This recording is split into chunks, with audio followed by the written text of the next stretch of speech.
Moin moin, hallo und herzlich willkommen zu einem neuen Video hier auf meinem Kanal. Heute gibt es wieder eine Runde Shakes and Fidget.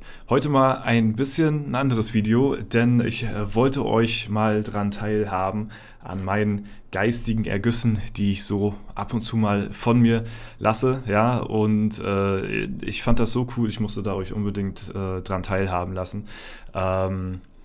Ich spiele ja jetzt nun seit knapp etwa 10 Jahren Shakes and Fidget und es ist noch nie vorgekommen, dass ich mal irgendwie im Traum dran gedacht hätte, von Shakes and Fidget dran zu träumen. Ja, also von Shakes and Fidget zu träumen, so, ne? Also im Traum, ne? Im Schlaf, im Traum, so, ne?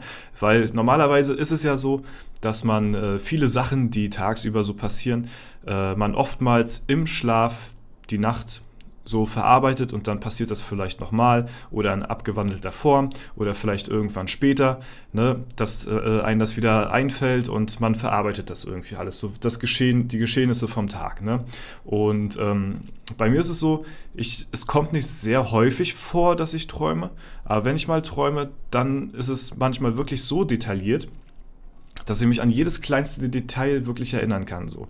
Und so war das heute auch gewesen. Manchmal sind die auch ein bisschen verschwommen, manchmal denkt man so oder fällt einem das erst am Tag ein, was man geträumt hat. Und ja, aber hier war es so, okay, ich habe geträumt, aufgewacht und dann hatte ich das immer noch so vor meinem geistigen Auge gehabt, alles so. Und deswegen, das wollte ich euch zeigen und zwar richtig so im Detail.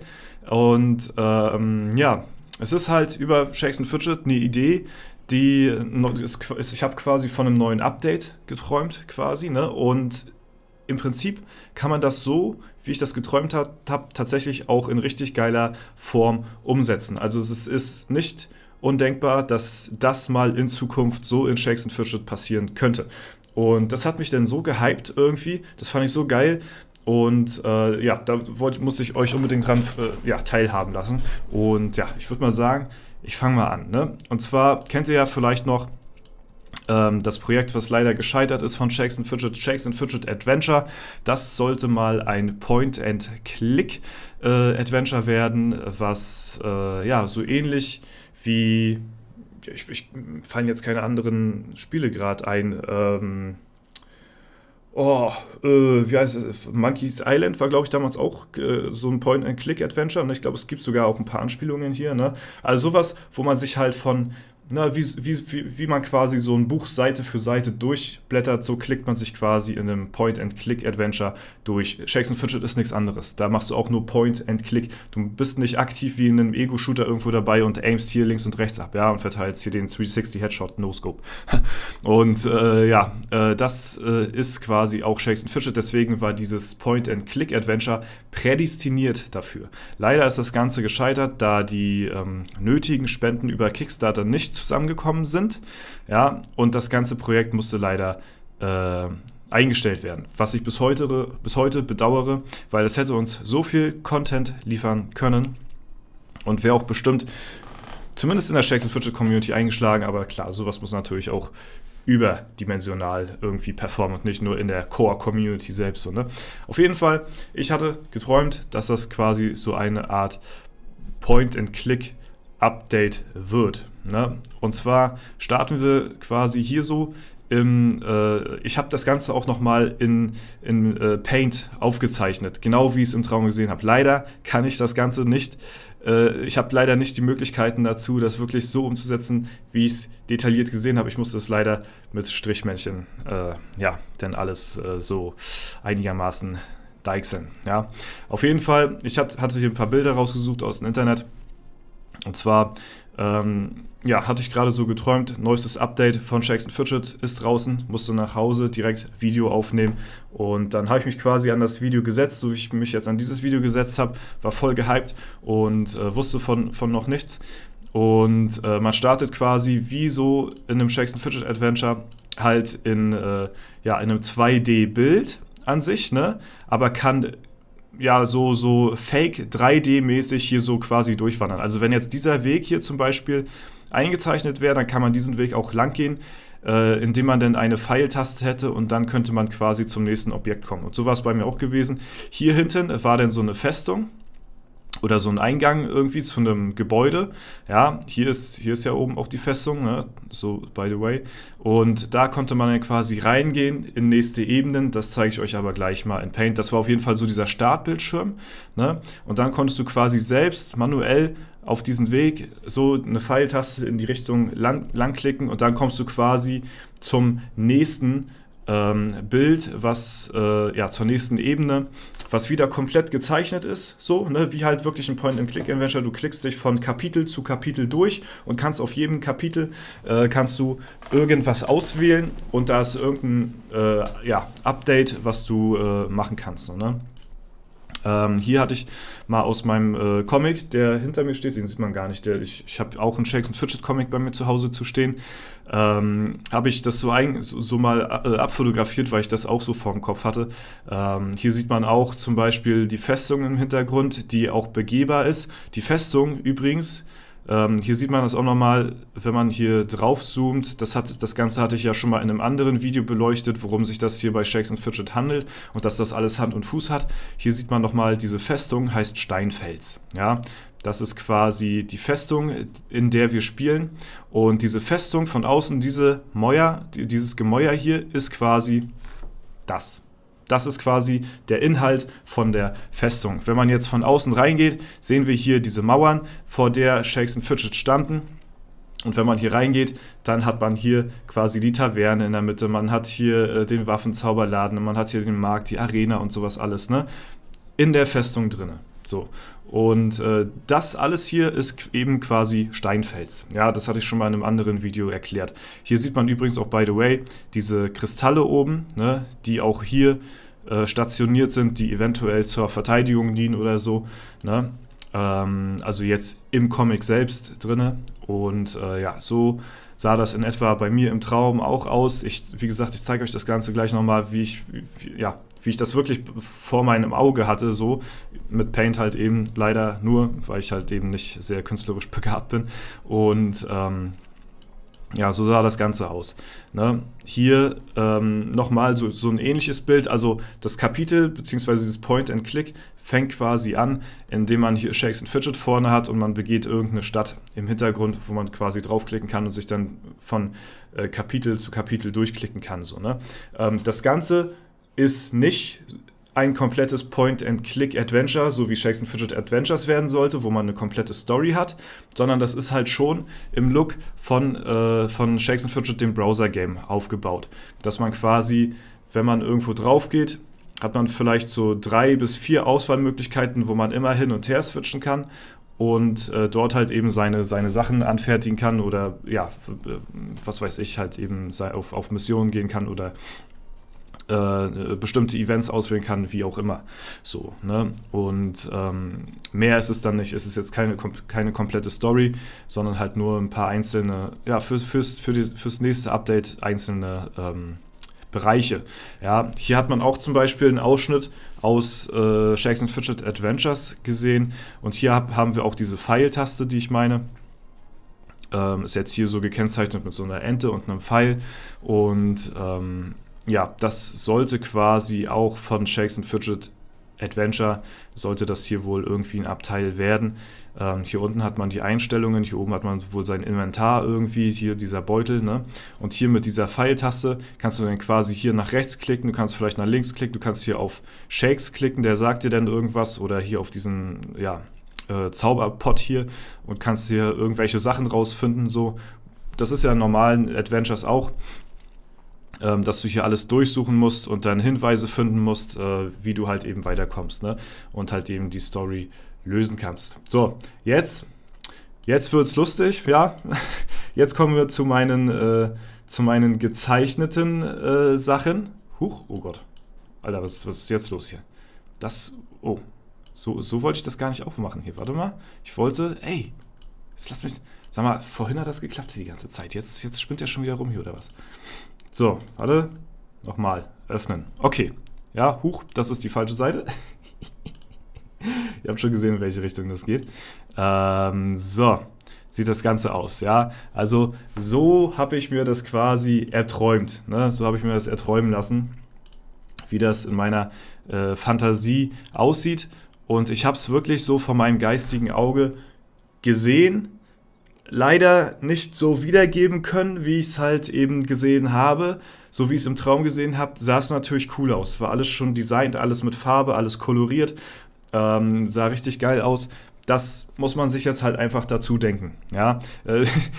Ich habe leider, wie gesagt, nicht die Fähigkeiten, das so wiederzugeben, wie ich das haben wollte. Ja? Also hier links haben wir halt eben diese Leiste von Shakes & Fidget, hier die ganzen Sachen, wo man draufklicken kann. Und wenn man jetzt zum Beispiel über das Portal hier unten rechts dahin gehen könnte, ne? So wie im Legendary Dungeon, so war das auch in meinem Traum gewesen. Da konnte man, das ist quasi also in meinem Traum war es ein temporäres Event gewesen, was man betreten konnte. Aber man kann natürlich auch dauerhafte Elemente hinzufügen, die halt eben so Fake 3D-mäßig so gestaltet worden sind. Ne? Aber in meinem Traum war es jetzt halt eben temporär und man konnte hier über das Portal halt eben draufgehen und dann hat man quasi wie in den Bildern davor halt eben diese Übersicht gehabt, wo hier Shakes & Fidget stehen und hier hinten ist dann halt eben so eine Art Festung oder sowas gewesen, wo man eben reingehen kann, wie dieser eine Weg, den ich vorhin euch gezeigt habe, und dann hat man hier quasi so eine Pfeiltaste und kann sich dieser Festung halt eben nähern. Das ist aber erstmal so Bild 1, ja, das ist Bild Nummer 1. Dann kam hier in der Mitte so ein Text, der so ein bisschen kurz erklärt hat, das hatte ich jetzt nicht mehr im Kopf gehabt, der kurz erklärt hat, was man hier alles machen kann, bla bla bla, was da für neue Updates gibt und so. Und dann kam ich dann zum zweiten Bild. Ich habe dann hier drauf geklickt, so, bam, und dann hat man die zweite Übersicht. Hier wieder links die Spalte von den ganzen, ne, von Shakes & Fidget halt. Und dann kam man hier quasi kurz vor das Tor, beziehungsweise ist dann hier schon drinne in der Festung. Ja, gleich zum Anfang. Dann konnte man quasi verschiedene Möglichkeiten wählen. So, ne? Hier hinten hat man so eine Art Gittertor gehabt, wo ich noch nicht durch konnte. Ja, ich war da noch zu low für. Ne? Ist jetzt die Frage, ob jetzt das Level dafür zu low ist, aber das war jetzt halt eben so. Ne? Kann ich ja auch auf, keine Ahnung, auf W50 oder so gespielt haben. Auf jeden Fall kam ich da noch nicht durch, weil ich zu low war. Ne? Man konnte hier aber weitergehen, aber man musste es halt erst irgendwie freischalten später. Oder konnte, ne, das ist ja Spielraum für Interpretation.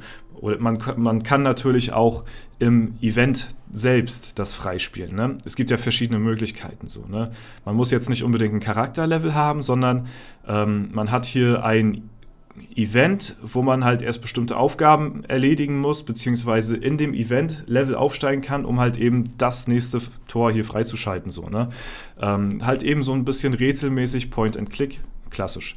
Ja, auf dem Weg hier lang kamen wir schon beim ersten Shop entlang oder bei dem ersten Questgeber-Aufgaben, die man sich abholen konnte. So, ne, hatte ich jetzt auch nicht mehr ganz im Kopf. Ich hatte quasi diesen Überblick hier, diese Übersicht im Kopf, aber was die einzelnen NPCs jetzt hier gemacht haben, das habe ich jetzt eben nicht großartig im Kopf gehabt. So, ne? Auf jeden Fall, dadurch, dass man hier erstmal noch nicht weiterkam, musste man die Treppen hoch. Ne, so eine Festung geht ja auch nach oben so ein bisschen und dann bin ich halt eben in die nächste Etage hier so hochgegangen. Das heißt, man hat hier wieder Bild Nummer 2 und ja, hier kommt man noch nicht weiter, ist blockiert. Hier kann man irgendwas machen und dann die einzige Möglichkeit ist dann quasi hier, Pfeiltaste, geht dann nach oben so, ne? Und dann kommt man quasi auf diese nächste Etage so, ne? Hier wieder klassisch diese Spalte von SF. Und hier war quasi auf der Etage wie so ein Schlauchtunnel gewesen, dem man entlang entgehen konnte. Und hier standen so links, ne? Ich habe das nicht so in 3D-Ego-Perspektive gesehen, sondern wirklich von 3D aus der Beobachterperspektive von oben halt eben so, ne? Ja, ihr könnt euch gerne lustig machen darüber, aber ich war so gehypt danach, nach dem Traum, ich musste direkt aufstehen. Ja, auf jeden Fall waren hier so Ritterrüstungen mit Waffen, die standen hier so. Hier war wieder dieser Weg entlang, den man lang gehen konnte. Und hier war so eine Art Event gewesen. Ne, hier konnte man draufgehen, das war so eine Art Elevator, irgend so ein Gilden-Event, was man machen konnte, was ja auch so in diese Thematik reinpassen würde. Oder es hätte ja auch der nächste Legendary Dungeon sein können. Das kann man ja alles verbinden irgendwie, wo man sagt, okay, hier musst du halt erst zur Etage so und so kommen, dann gewisse Level freischalten und dann kannst du eventuell hier zum nächsten Objekt irgendwie durchkommen oder so, ne? Wie gesagt, Spielraum für Interpretation. Auf jeden Fall ist hier so ein Event gewesen, da konnte man draufklicken. Dann habe ich mich irgendwo anders hin teleportiert, dann ist aber mein Traum so ein bisschen abgerissen irgendwie. Also da, ja, kam ich dann gleich wieder irgendwie raus, zurück. So, ich weiß nicht mehr genau, was da passiert ist, leider. Kann ich mich nur noch ganz dunkel dran erinnern. Aber auf jeden Fall konnte ich sowas machen hier, ja. Dann ging das hier halt eben weiter. Den Weg lang konnte man weitergehen, hier so, ne? Man konnte sich auch die einzelnen Figuren, kann man sich so anschauen. Hier ist so ein Fenster gewesen, wo man quasi nach draußen gucken konnte, weil das Ganze ist ja immer noch irgendwo eine Festung, die man halt eben betritt. Und jetzt bin ich halt eben auf das nächste Stockwerk gegangen, so, ne? Und das war das Bild, was ihr jetzt, was ihr jetzt zuletzt gesehen habt. 1, 2, 3. Okay, das vierte ist gar nicht jetzt mit dabei. Gut. Das ist quasi das vierte Bild gewesen. Und zwar sind wir dann eben jetzt hier durchgegangen und da konnte man dann quasi Treppen hochgehen. Und hier befinden wir uns jetzt auf der Festung oben drauf. Ja, hier das Ganze war auch ganz cool. Hier wieder die Leiste von SF, weil hier oben das war ein Bereich gewesen, der war noch useless, da war noch nichts weiter. Also im Traum hatte ich mir da jetzt noch nichts irgendwie zu gedacht, ne? Aber das war vielleicht sowas wie, keine Ahnung, so für die nächsten Updates, so wie hier so an der Construction Area noch nicht betretbar, beziehungsweise war der Content noch nicht da. So, ne? Und dann konnte ich aber hier auf die Festung, oben auf die Mauer draufgehen. Hier oben haben wir quasi, jetzt sind wir in der Festung drin und können von innen quasi, so wie hier, ne? Es ist genau wie hier, konnte man dann so auf dieser Festung entlang gehen hier und quasi nach draußen schauen. So war das hier auch gewesen, so, ne? Und hier war dann halt eben dieser Turm, dieser Wachenturm, so wie hier auch. Und ja, wie gesagt, hier oben war halt eben noch nicht so viel Content, den ich großartig spielen konnte, bin ich wieder runtergegangen, so, ne? Aber ja, das im Prinzip war so in Kurzfassung mein Traum zu Shakes & Fidget gewesen.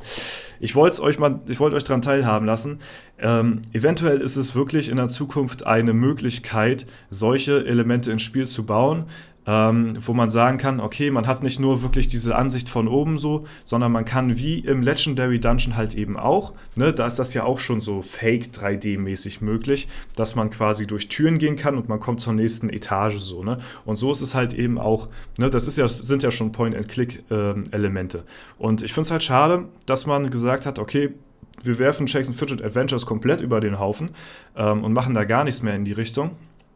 Man kann ja wirklich, wie in dem Comic auch, verschiedene Welten-Overlays erschaffen und dort halt eben verschiedene Dinge betätigen. So jetzt nicht so viel wie jetzt hier, das ist ja die komplette Stadtübersicht so, ne? Aber halt eben so einzelne Händler, einzelne Events, ne? Nur halt eben schön gestaltet in einer anderen Übersicht so, ne? Und das wären eventuell Sachen, die vielleicht sogar umsetzbar sind für halt eben kommende Updates, wofür auch immer so, ne? Ja. Das war es auf jeden Fall soweit zu dem, was mir heute Nacht widerfahren ist. Schreibt mir gerne mal eure Meinung dazu in die Kommentare, würde mich auf jeden Fall sehr brennend interessieren. Und habt ihr vielleicht auch schon mal von Shakes & Fidget geträumt? Wie gesagt, bei mir war es das erste Mal gewesen. Ne? Gut, Leute, ich will euch nicht weiter zuquatschen. Das war es soweit von mir. Vielleicht kann man damit was anfangen, vielleicht aber auch nicht.